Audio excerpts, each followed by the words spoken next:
નમસ્કાર, હું રાજ ગોસ્વામી આજે ફરી આવી ગયા છે એક નવો વિડીયો લઈને, એક નવો વિષય લઈને અને મારા નિજી અનુભવ લઈને. તો આજે હું વાત કરવાનો છું એક શિબિર. કેવી શિબિર કે શિબિરોની અંદર વક્તા આવી અને જ્ઞાન તો ઘણા દેતા હોય, પરંતુ આ અમે જે શિબિર કરી એ શિબિરમાં વક્તા તો હતા, પરંતુ જ્ઞાન અમારું છલકાતું હતું, જે વિકાસ અમારો થતો હતો. હું જે વાત કરી રહ્યો છું તે ગુજરાત યુનિવર્સિટીની અંદર ભાષા ભવનની અંદર વિક્રમભાઈ દ્વારા જે શિબિર ચલાવવામાં આવી છે કે જેનો મુખ્ય વિષય હતો કેળવણી, એજ્યુકેશન. શું છે કેળવણી? અને કેળવણીની અંદર કહેવાય કે જે શિક્ષણ છે એ સાચું શિક્ષણનું મહત્વ શું છે, શું સાચા અર્થની અંદર શિક્ષણ કોને કહેવાય, જેમાં અમે નવા નવા ટોપિકો પર ચર્ચા કરી, નવા નવા વિષયોને ગહનતાપૂર્વક સમજ્યા, નવા નવા અનુભવો જાણ્યા અને આત્મચિંતન, સ્વાનુભૂતિ જે અમને અને એક આદર્શ શિક્ષણ કોને કહેવાય ને તેની અમે જાણ. આ શિબિરની અંદર જ્યારે અમે બધા ચર્ચા કરતા તો ત્યારે અમે ખાલી ચર્ચા જ ન કરતા અને તેની અંદર અમે અમારા મૌલિક વિચાર અને લખતા, એક લેખ લખતા, નિબંધ લખતા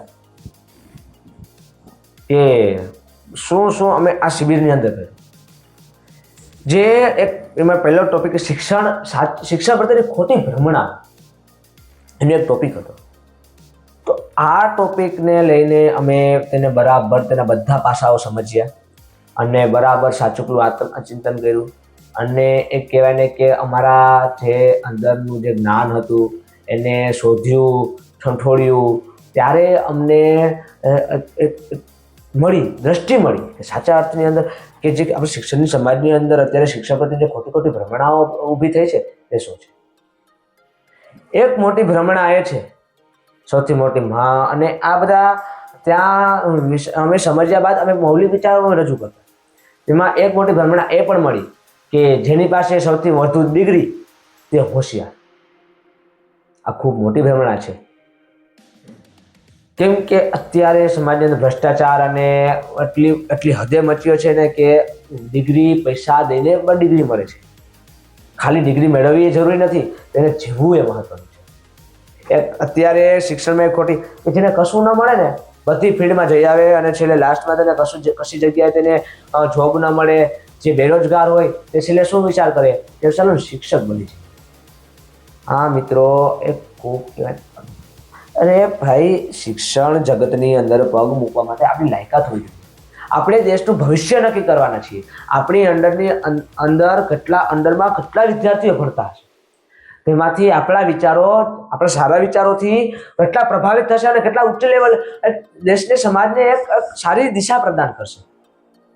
પરંતુ જ્યારે આપણે જ સંપૂર્ણપણે વિકસિત નહીં હોય કે આપણી માનસિક સ્થિતિ બરાબર નહીં હોય કે આપણે કોઈ જગ્યાએથી ખોટ હશે અને આપણા દ્વારા જો કોઈને ખોટી માહિતી, સલાહ, સૂચન દેવાના તો તેનાથી મોટો પરિણામ પણ આપણે ભોગવવું પડે. આતંકવાદીનો જન્મ થઈ શકે. શિક્ષણની અંદર બીજી એક મોટી ભ્રમણા એ છે કે જ્યારે શિક્ષક કોઈ હોય ભણેલ ગણેલ બરાબર અને મોટી એ શિક્ષક બન્યા બાદ જો ભણતો હોય તો તેની સમાજની અંદર કદર ના થાય. ભાઈ એ તો હજી ભણે, એને આ તે છે. ભાઈ ભણવાની કોઈ શું ઉંમર નથી હોતી. પ્લસ કે જે અત્યારે એક બહુ ગંભીર મહત્વનું જે મુદ્દાઓ છે તે છે વધુ માર્ક્સ. જે વ્યક્તિને વધુ માર્ક્સ મળે તે વ્યક્તિ હોશિયાર, તે વ્યક્તિને સમાજમાં ઇજ્જત, આબરૂ, મહત્વ, હોદ્દો, ઊંચાપણું. જે વ્યક્તિ ખરેખર માર્ક્સ મેળવી લાવતો નથી પરીક્ષાની અંદર કારણ કે તે રટી શકતો નથી, તો તેની સમાજની અંદર આપણું સમાજ તેને ક્યાંય ગણતો નથી. અલગ અલગ જેટલા પણ વૈજ્ઞાનિક બન્યા તે કેમાંય રટવા માંગતા નથી. જ્યારે રટતો પોપટ બનાવી દીધો બધાને. રટવાની અંદર બસ તમે માર્ક્સ મેળવી લાવો, હોશિયાર બનો, પરીક્ષાની અંદર બનો, તમે શું જીવો છો કશું કોઈને ખાય. ભાઈ સાચું જ્ઞાન, સાચી સફળતાની સીડી તેને જ કહેવાય જે બરાબર રીતે એક સમાજને દિશા આપે, માર્ગદર્શન પૂરું પાડે, પોતાના જીવનથી લોકોને ચરિતાર્થ કરે અને પોતાનું વ્યક્તિત્વ પોતાનું એક ઘડે અને એક નેક્સ્ટ લેવલ પોતાને જોવે. પોતાની જે ત્રુટિ હોય તેને પોતાની ખામી ગણી અને તેને સુધારવાનો પ્રયત્ન કરે. આ છે કેળવણી. જ્યારે આપણે આપણા સમાજ, રાષ્ટ્ર, દેશ, પરિવાર બધાને સાથે લઈને ચાલીએ, બધાને સમાનતાનો ભાવ વિકસાવીએ, બધાની અંદર સહકાર વૃત્તિ વિકસાવીએ, તે છે કેળવણી. આ બધું અમે તે શિબિરમાં ચર્ચા કરી અને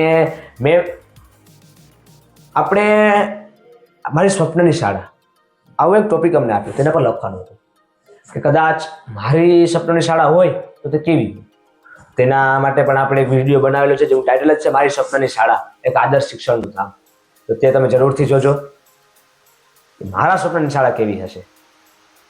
મારા સ્વપ્નની શાળા તેમાં મેં લખ્યું છે કે જ્યાં વ્યક્તિત્વને નહીં, મારા સ્વપ્નની શાળા કે જ્યાં પૈસાદારને નહીં પરંતુ ઈમાનદારને માન હશે. મારા સ્વપ્નની શાળા કે જ્યાં એક આદર્શ ધામ, એક ગુરુકુળ અને આધુનિક શૈલીનું સમન્વય હશે. આવી હશે મારી સ્વપ્નની શાળા.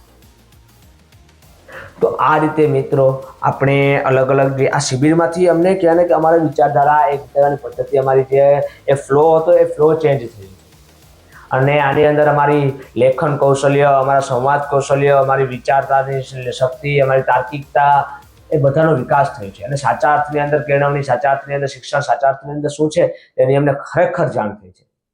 તો મિત્રો આપણે આવી અવનવી શિબિરો અટેન્ડ કરશું કે જેનાથી આપણે નવા વિચારો મળે, નવી પદ્ધતિ મળે, નવી આપણા કોઈ પ્રશ્નો હોય તો તે પ્રશ્નનું સોલ્યુશન મળે અને આપણે કંઈક સમાજ માટે પ્રેરક બનીએ, સમાજ માટે કંઈક સારું કામ કરીએ તેવી આપણી શક્તિ મળે. તો મિત્રો તમે પણ જરૂરથી આવી કોઈ શિબિર હોય તો તેને જરૂર અટેન્ડ કરજો અને તેમાંથી જ્ઞાન હોય તો કોઈ પણ માધ્યમથી સમાજ સુધી પહોંચાડવાનો પ્રયત્ન કરો. તો મળશું આપણે નવા વિડીયોમાં ફરી એક નવો ટોપિક લઈને. ધન્યવાદ.